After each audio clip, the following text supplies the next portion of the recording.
Historia. El camino hacia la conferencia. La mayor parte de mi vida, en los últimos 15 años, ha sido un esfuerzo por descubrir, Dios sabe que con mucha ayuda, cómo hacer para que esta función superior pueda estar anclada a este movimiento, cómo hacer que la cúpula del viejo edificio de AA no salga volando. Bill W. Charla de clausura de la Conferencia de Servicios Generales de 1960. Además de enunciar las 12 tradiciones de AA forjadas a partir de experiencias a veces difíciles, nada de lo que Bill W. hizo durante la década de los 40 demostró más su profunda comprensión de las necesidades de Alcohólicos Anónimos que su insistente cruzada para crear la Conferencia de Servicios Generales. Alcohólicos Anónimos había crecido de unos 100 miembros en 1938 a aproximadamente 30.000 a mediados de los años 40. En esa época, AA era una asociación de grupos autónomos con tenues enlaces entre sí, cuya fuente de inspiración, de toma de decisiones e información era la sede central, la oficina de Nueva York que hoy conocemos como la Oficina de Servicios Generales u OSG, donde Bill trabajaba con la ayuda de su secretaria no alcohólica, Ruth Hogg, y un grupo de voluntarios. La Fundación Alcohólica, hoy Junta de Servicios Generales, que en 1948 se componía de 5 custodios no alcohólicos y 4 custodios alcohólicos, había sido establecida en 1938 para supervisar el lado legal, administrativo y financiero de AA. Todo esto había funcionado bastante bien, pero cuando AA comenzó su vertiginosa expansión luego de la publicación del artículo de Jake Alexander en el Saturday Evening Post en 1941, Bill se dio cuenta de varias cosas. Una de ellas fue que él, el doctor, Bob y otros veteranos eran, como tan dulcemente lo expresó, perecibles.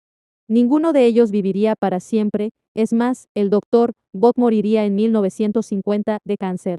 En segundo lugar, si bien la fundación se encargaba de definir asuntos importantes sobre las políticas de AA, los custodios no querían involucrarse en la esfera de lo que estaba sucediendo en los grupos, como escribió más adelante el archivista Nate Wynn. No había ningún enlace directo entre los miembros y los custodios de la fundación, con la excepción de Bill y el doctor Bob. Se veían venir serios problemas. Una reunión anual entre buenos miembros de AA. ¿Qué sucedería?, dijo Bill más adelante, cuando la muerte y la incapacidad nos sacaran de juego a los pocos veteranos que éramos. ¿Qué pasaría con los custodios y la sede central? Un solo error de su parte podría causar una pérdida de confianza que no podría ser reparada. Era evidente que teníamos un movimiento mundial que no tenía acceso directo a sus asuntos de servicio principales. A final de cuentas, Bill comprendió que era necesario que la autoridad de AA proviniera de la misma asociación. La pregunta era, ¿cuál era la mejor forma de lograr esto? En abril de 1947, Bill preparó una propuesta para los custodios, llamada la Fundación Alcohólica de Ayer, Hoy y Mañana, en la que escribió, tal vez la mejor sugerencia para cerrar la brecha entre nuestra fundación alcohólica y los grupos de AA. Es la idea de crear lo que podríamos llamar la Conferencia de Servicios Generales de Alcohólicos Anónimos, una reunión anual entre un número suficiente de buenos miembros de AA, los custodios y el personal de la sede central de AA y del Grapevine. En este memorándum, Bill prosiguió diciendo que la conferencia propuesta no debería tener jamás el menor aspecto político, un anhelo suyo del que hablaría una y otra vez durante los siguientes años. Le escribió a un amigo en AA. En diciembre de 1950, la conferencia no es nada del otro mundo. Los catequistas y los bartenders por igual consiguen organizar eventos similares sin inconveniente alguno. Tal vez nosotros podamos hacer lo mismo. No fuiste nada diplomático. No hubo caso. La resistencia a la propuesta de Bill provino de diferentes direcciones a la vez. La mayoría de los custodios no veía la necesidad de una conferencia de servicios generales. En una carta de abril de 1948 al padre Ed Dowling, Bill escribió, con cierta frustración, que a los custodios no les gustaba la idea de compartir sus prerrogativas con una conferencia. Todos hablan bien de la democracia, pero me temo que algunos son en realidad personas totalitarias. A mayor presión de Bill, mayor la resistencia que oponían. Por causa de mi reciente mal humor, en el que llegué a golpear la mesa con exasperación, Bill dijo en la misma carta al padre Dowling, Hora CC, uno de los primeros custodios y 2 de los señores amigos de Rockefeller han presentado su renuncia. Un custodio no alcohólico le escribió a Bill en agosto de 1948, ciertamente no fuiste nada diplomático en la forma en que presentaste tus ideas y esto ha conducido a que se inmiscuyan las personalidades, los rumores y las acusaciones que no tienen lugar en esta discusión. Leonard Harrison, el presidente no alcohólico de la Junta, renunció por causa de este asunto, y le escribió a Bill el 18 de febrero de 1948 que la conferencia interferiría con el grado de aislamiento necesario para lidiar con los asuntos administrativos internos, legales y financieros necesarios en los que participaban los custodios. Al igual que varios de los custodios, Harrison opinaba que la conferencia en última instancia solo promovería la discordia y la búsqueda del poder que, a final de cuentas y de manera fatal, dividirían a exactamente lo contrario de la intención de Bill. Harrison, no obstante, continuó siendo un admirador de Bill y luego se reintegraría a la Junta como un defensor de la conferencia. Y no eran solo los custodios. Henrietta Seiberling, la integrante de los grupos Oxford que inicialmente le presentó a Bill al Dr. Bob, lideró un grupo opositor que incluía al pionero de AA, Clarence S. de Cleveland, entre otros. Con el nombre del grupo ortodoxo, alegaban que la idea de Bill de tener una conferencia era una pantalla para ocultar una movida de acumulación de poder para concentrar los ingresos y la autoridad en Nueva York. No debería haber necesidad alguna, escribió Seiberling, de planes dudosos de elección de delegados que aconsejen a los custodios cómo dividir el dinero, dispensar su generosidad, elaborar nuevos principios, etc., ni necesidad alguna de recibir legados discutibles. Clarence S., que siempre había tenido una relación de cierta confrontación con Bill, le escribió a Seiberling que los veteranos de Ohio estaban 100% en contra de cualquier tipo de organización o control y veían con malos ojos cualquier inferencia de autoridad depositada en Nueva York. Con sus maniobras, Bill ha conseguido convencer a muchos grupos. Pero se equivoca al pensar que puede hacer lo mismo por aquí. Tu presencia e influencia son muy necesarias. Y tal vez pueda sorprendernos, pero parte de la resistencia más porfiada provino del cofundador de AA, el Dr. Bob.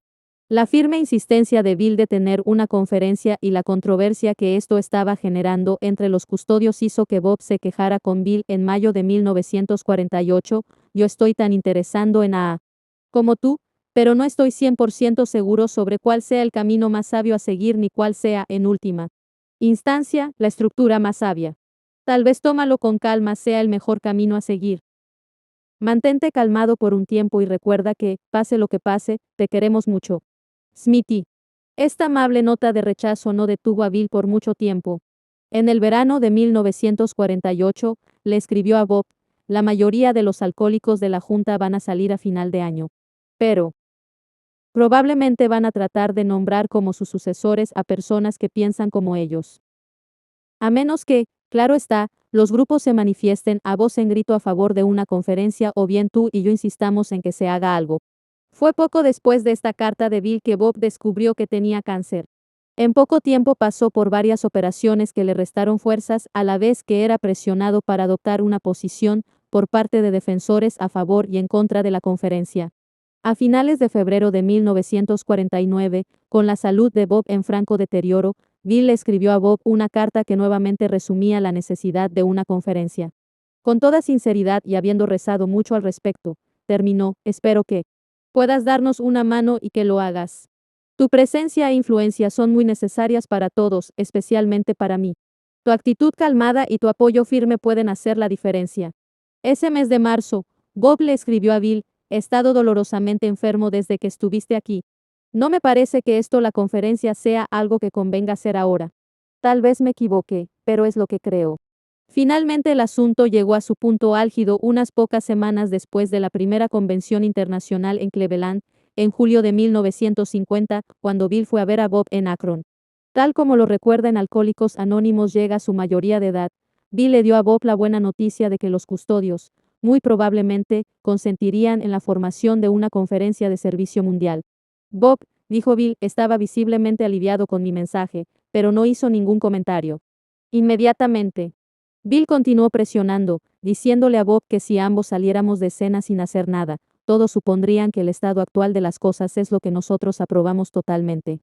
Si bien no fue enteramente honesto de parte de Bill, nadie podía dudar a estas alturas cuál era su postura sobre el asunto y, después de todo, el que se estaba muriendo era Bob, no Bill. Este argumento tuvo cierto efecto sobre Bob. Bill, dijo, Tiene que ser la decisión de AA, no la nuestra. Convoquemos la conferencia. Estoy de acuerdo. Principios antepuestos a personalidades. Bob murió el 16 de noviembre de 1950 y la primera conferencia de servicios generales se llevó a cabo, con la aprobación mutua de ambos cofundadores, en abril de 1951. Bernard Smith, el presidente no alcohólico de la Junta de Custodios del cual Bill escribiría más adelante, tenía una capacidad asombrosa de persuasión y negociación, persuadió a los custodios reticentes a que hicieran una prueba con la conferencia. Y así se acordó que las conferencias se llevarían a cabo de manera experimental entre 1951 y 1954. En 1955, se evaluarían los resultados y se tomaría una decisión sobre si convenía o no hacer que las conferencias fueran permanentes. La historia de AA ha demostrado la importancia de la firme ambición de Bill de llevar a cabo una conferencia de servicios generales, pero es posible que Bill pensara que el Dr. Bob nunca estuvo del todo convencido.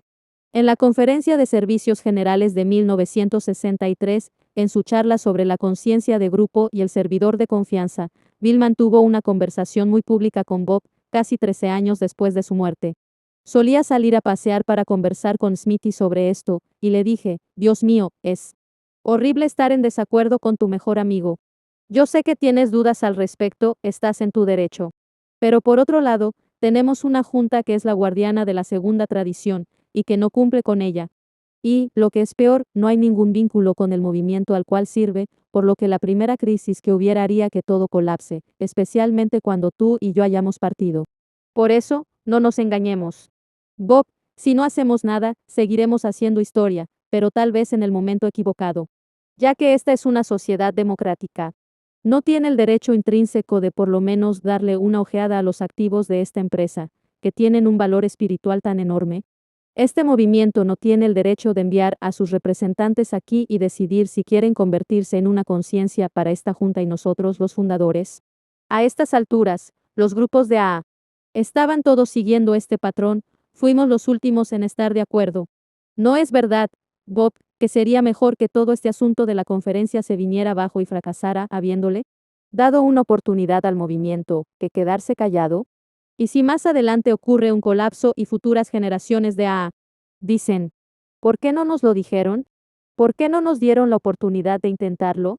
Es posible que Bob haya necesitado menos convencimiento que lo que Bill creía. La convención de Cleveland fue la última aparición de Bob en una reunión de AA de cualquier tamaño, y fue allí que dio su breve pero memorable charla de despedida en la que resonaron las palabras amor y servicio, palabras que ejemplifican el espíritu de la Conferencia de Servicios Generales. La charla de despedida del Dr. Bob. Mis buenos amigos en AA. Y de los AA. Me estremezco de emoción al echar un vistazo al vasto marzo de caras como estas, con el sentimiento de que posiblemente alguna pequeña cosa que hice hace algunos años desempeñó una parte infinitamente pequeña en hacer posible esta reunión. También me emociono mucho al pensar que todos nosotros tuvimos el mismo problema. Todos nosotros realizamos las mismas cosas.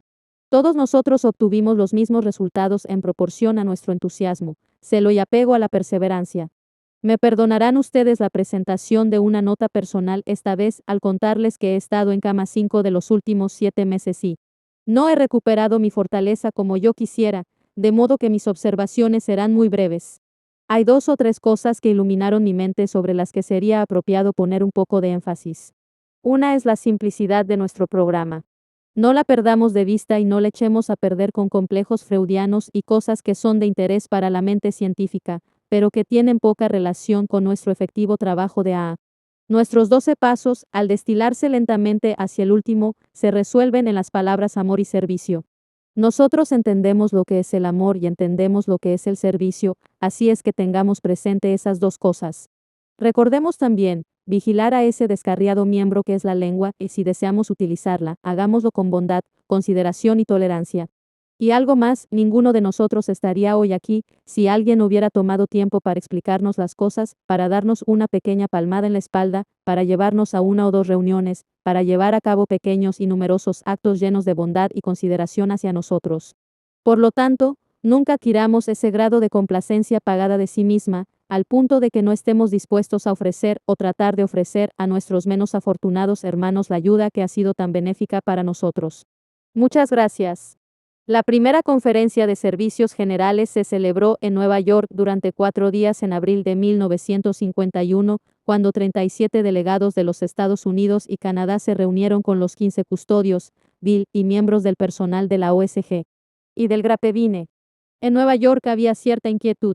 Dennis Manders, que era en ese entonces el contralor de la OSG, dijo más adelante: la sensación era algo así como que aquí estaban llegando todos estos examinadores de otros estados, como si fueran auditores de bancos, para ver lo que estábamos haciendo. Pero la conferencia se puso rápidamente a trabajar en los asuntos pendientes.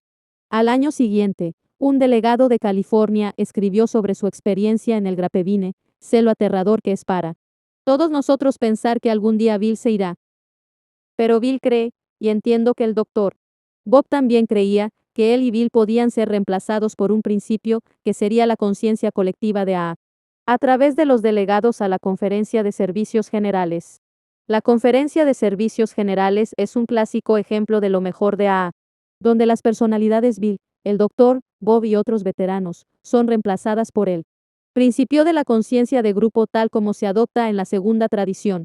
Los comentarios de Bill en la sesión de clausura de la conferencia de 1954 indican lo feliz que estaba de que esto estuviera sucediendo. Hace tan solo unos 6 a 8 años, mi propia confianza en nuestro destino se vio afectada terriblemente. El debate era si deberíamos tener una conferencia o no. Hoy en día, en esta hora final del periodo experimental, comparto con ustedes la promesa de su éxito asegurado y me siento más motivado que casi nunca en mi vida de AA. El momento de transferir la autoridad para servir, de nosotros los veteranos al movimiento, ha llegado. Prefacio las charlas ante la conferencia. En la segunda conferencia de servicios generales en 1952, Bill les dijo a los delegados que estaba iniciando un proyecto de redacción e investigación de 5 años de duración, diseñado para preservar y fortalecer la unidad de la sociedad y para ayudarle a alcanzar, con una efectividad cada vez mayor, a los millones que todavía no saben.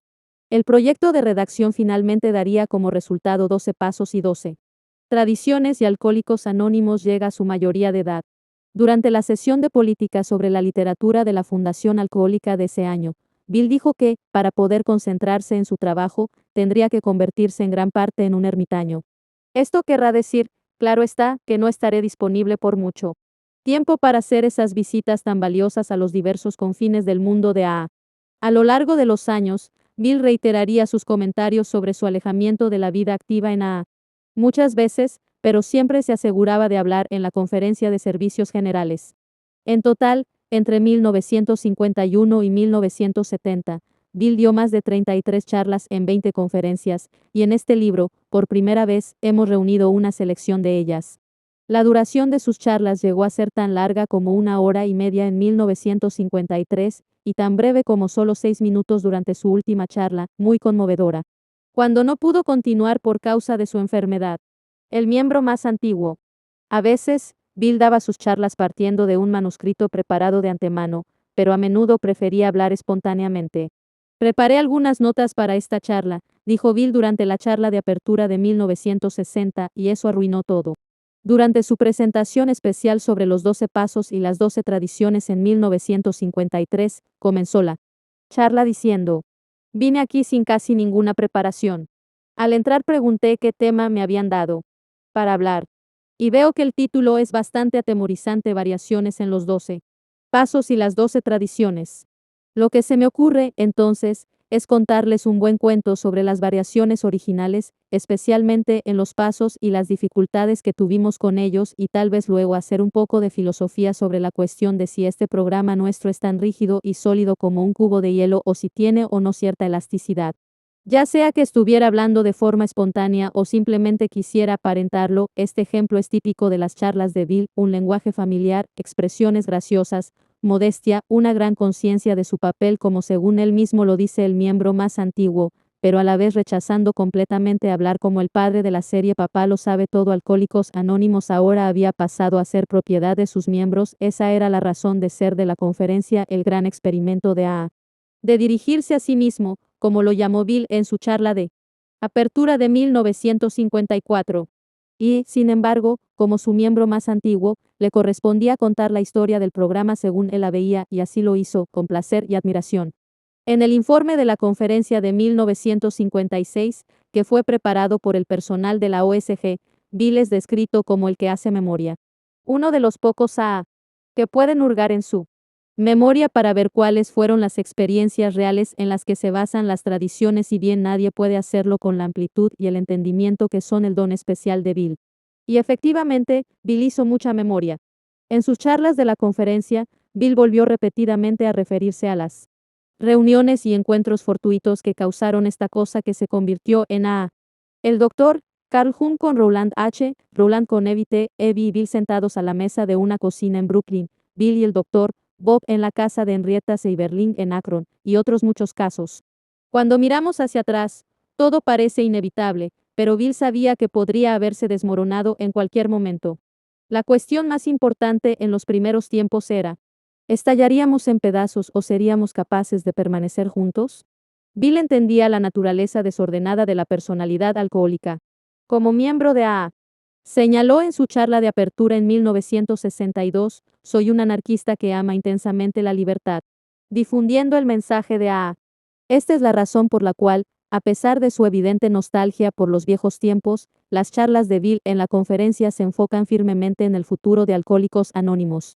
Las 12 tradiciones, señaló Bill en su charla de apertura de 1960, eran necesarias para que pudiera funcionar en armonía y unidad. Reiteró la importancia de practicar los principios de los 12 pasos en todos nuestros asuntos, señalando en su charla de la conferencia de 1961 que esta era una definición concreta del propósito de que había soportado el paso del tiempo, y que podía ayudar a difundir el mensaje de por todo el mundo.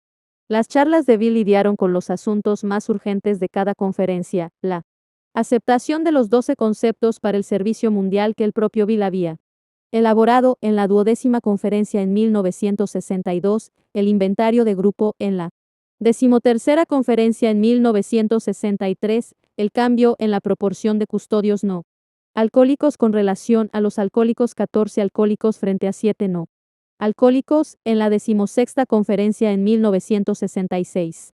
Pero, sin importar el enfoque de cada conferencia en particular, Bill insistió continuamente en su visión de cuál es la mejor manera de llevar el mensaje a los que sufren. Charla de clausura, 1952, y la manera óptima de asegurar que nuestra unidad permanezca inalterada y que nuestra función pueda continuar. Charla de clausura, 1959.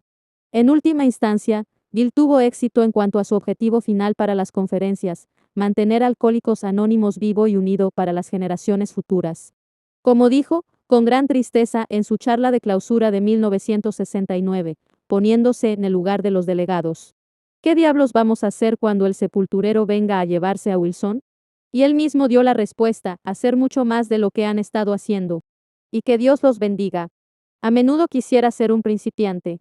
A pesar del hecho de que estaba renunciando a su papel de liderazgo oficial en Alcohólicos Anónimos, Bill asistió a todas las conferencias entre 1951 y 1970, y su presencia fue enormemente valorada por los delegados, como también lo fueron las charlas que dio en las conferencias.